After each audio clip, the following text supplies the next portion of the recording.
Hello student, हमारा जो topic चल रहा था परमुटेशन एंड कम्बिनेशन में, उसी में आगे चलते हैं। आज स्टार्ट करने वाले हैं कम्बिनेशन।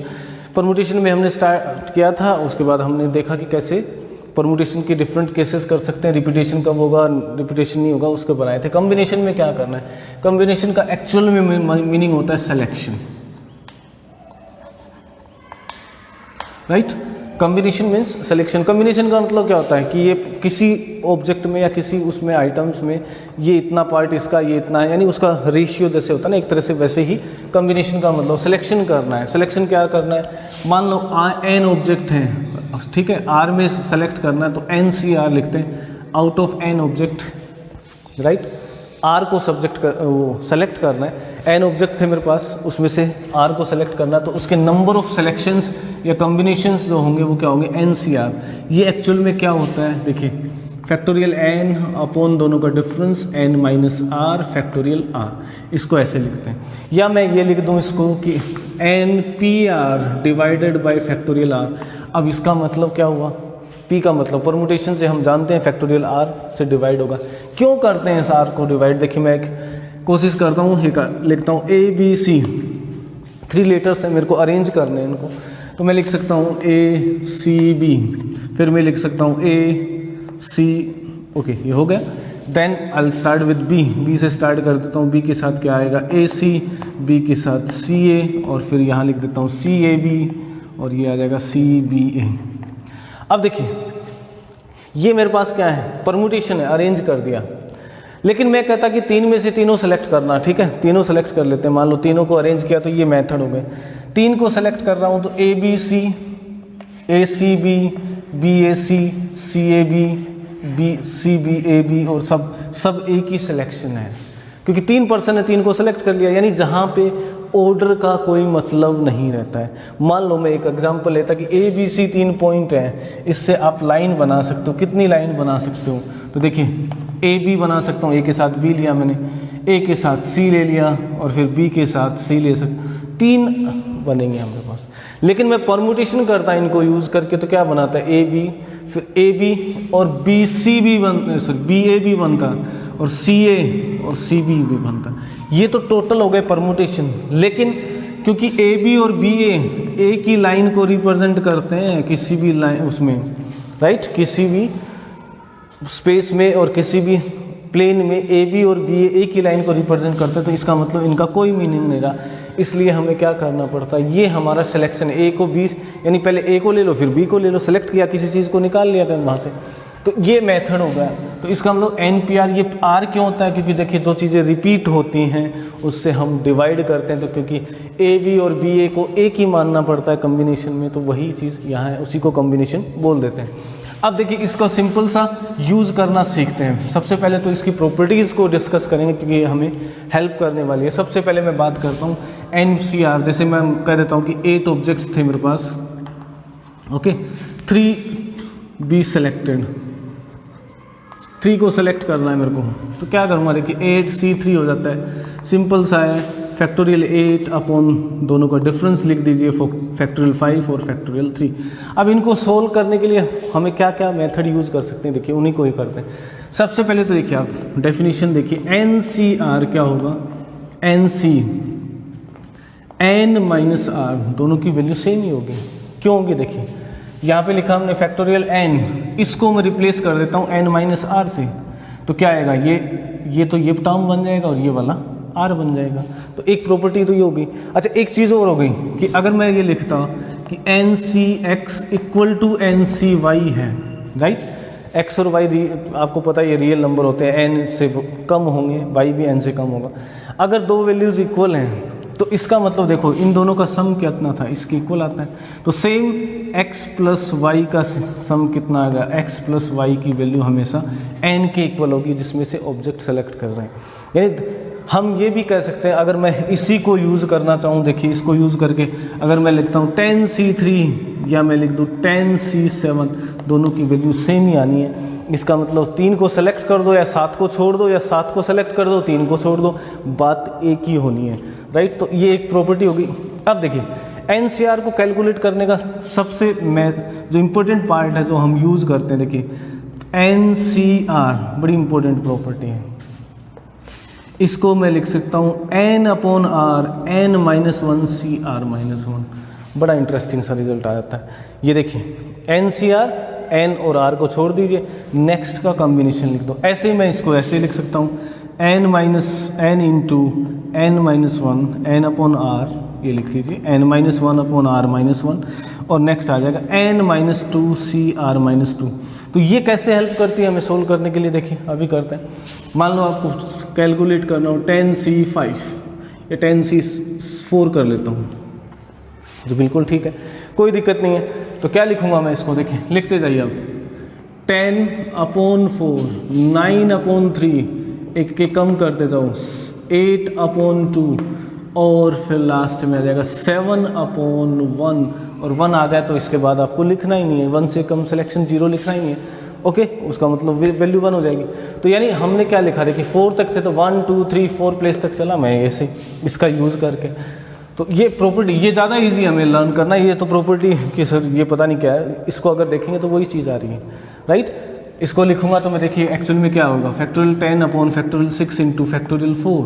तो मैं 10 को लिख सकता हूँ 10 9 8 7 और फैक्टोरियल 6, क्योंकि फैक्टोरियल 6 मेरा कैंसिल होने वाला है, और फैक्टोरियल 4 को लिखूंगा 4 3 2 1। ये देखिए वही वैल्यू आ रही है। तो इसको 10 अपॉन 4 9 अपॉन 3 8 अपॉन 2 इस फॉर्म में लिख सकते हैं। ईजी सा मेथड है, ठीक है। सी यानी कॉम्बिनेशन की प्रॉपर्टी है ये। नेक्स्ट चलते हैं, एक और इम्पोर्टेंट प्रॉपर्टी बता रहा हूँ मैं आपको, क्या होगी वो देखिए। N C R plus N C R plus 1 हो, सेम एन है, एन में से आर ऑब्जेक्ट सेलेक्ट किए और एन में से आर प्लस 1 ऑब्जेक्ट सेलेक्ट किए, तो इसकी जो वैल्यू आएगी वो आएगी एन प्लस 1 में से आर प्लस, इन दोनों से ग्रेटर वैल्यू ये है। ओके, ये लिख सकता हूँ, या इसको ऐसे भी लिख सकता हूँ मैं, एन सी आर माइनस 1 होता है और एन सी आर होता तो मैं इसको लिख देता एन प्लस 1 सी आर। तो कोई दिक्कत नहीं है, यानी जो मैक्सिमम सेलेक्ट कर सकते हो, एन में से आर सेलेक्ट करो और एन में से आर प्लस 1 सेलेक्ट करो, वो एक्चुअल में वैल्यू क्या होगी, एन प्लस 1 में से आर प्लस 1। सेलेक्ट तो आर प्लस 1 ही करने हैं, हमें आर यहाँ कर रहे थे, एक ज़्यादा सेलेक्ट करना है तो आर प्लस 1 करेंगे, ये एक इंक्रीज हो जाएगा, यानी एन प्लस 1 से कर लो। इस क्यों आता है आप कर सकते हो, इसको कैलकुलेट कर दो, कॉमन आके आपके क्यों आता है, उसकी प्रॉपर्टी एक्चुअल में ये प्रॉपर्टी इस पे बेस्ड है कि N plus factorial N into N plus 1 होता है ना, इसको हम लिख सकते हैं फैक्टोरियल एन प्लस 1, तो इसी पे बेस्ड ये प्रॉपर्टी बन जाती है। चलिए कॉम्बिनेशन जो सी है, सी की डेफिनेशंस पे कुछ क्वेश्चंस करते हैं। पहला क्वेश्चन देखिए, 10cx equal to 10cx plus 4 दे रखा है। तो अभी मैंने प्रॉपर्टी बताई थी आपको कि 10cx equal to 10cx plus 4 है, तो इसका मतलब इन दोनों का सम यानी x प्लस 4 का सम कितना होगा, 10 होगा। इन दोनों का सम अगर ये सेम है तो ये दोनों को सम के इक्वल होगा और वो 10 होगा, यानी 2x इक्वल टू आ जाएगा आपके पास 6 और x की वैल्यू आ गई 3। चलिए सेकंड वाला करते हैं, R C R R plus 1, ये एन सी आर तक दे रखा है आपको, आर आर। तो देखिए आर सी आर मीन्स 1 होता है, ये फैक्टोरियल आर अपॉन दोनों का डिफरेंस फैक्टोरियल 0 फैक्टोरियल आर यानी 1 आ जाएगा। एक्चुअली में मतलब क्या है कि आर ऑब्जेक्ट थे सारे के सारे, हमने सेलेक्ट कर लिए, तो एक ही मेथड हो सकता है। तो इसको मैं क्या लिख सकता हूँ, देखिए आर सी आर को मैं R plus 1 C R plus 1 भी लिख सकता हूँ, क्योंकि आर प्लस 1 में से सिलेक्ट कर लो आर प्लस 1 या आर में से आर सेलेक्ट कर लो, एक ही चीज़ आनी है, इसलिए मैंने इसको लिख दिया। क्यों? क्योंकि ये मेरे को हेल्प करने वाला है आर प्लस 2 सी आर, और ये चलता जाएगा एन सी आर तक चलना है, जहाँ पे आर की वैल्यू मैक्सिमम क्या हो सकती है, एन से कम है, राइट, मैक्सिमम एन हो सकती है। तो देखिए आर प्लस 1 से चलता है।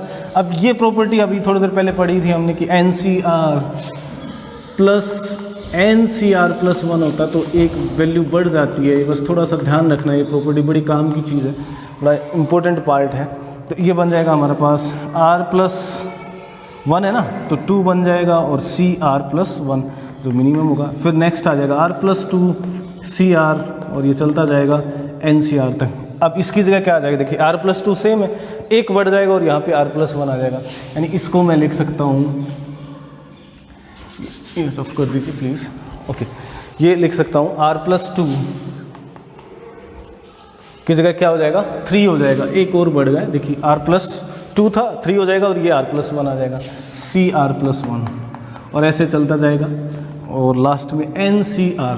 तो इससे पहले क्या आ जाना है, 3 होगा 4 होगा 5 होगा, फिर ऐसे करते करते मेरे पास एक जगह पे एन के इक्वल आ जाएगा N C R. Okay, R की वैल्यू चेंज हो रही है कहाँ तक, एन तक जाना है हमें पता है, प्लस एन प्लस वन, ये तो आर प्लस वन ही रहना है हर जगह आर प्लस वन, और ये बन जाएगा एन सी आर, जिसका नेक्स्ट क्या आ जाएगा, आप देखिए प्रॉपर्टी तो सीधा सीधा ही है, एक बढ़ जाएगा और यहाँ पे आर प्लस वन हो जाएगा, ये इसका आंसर हो जाएगा।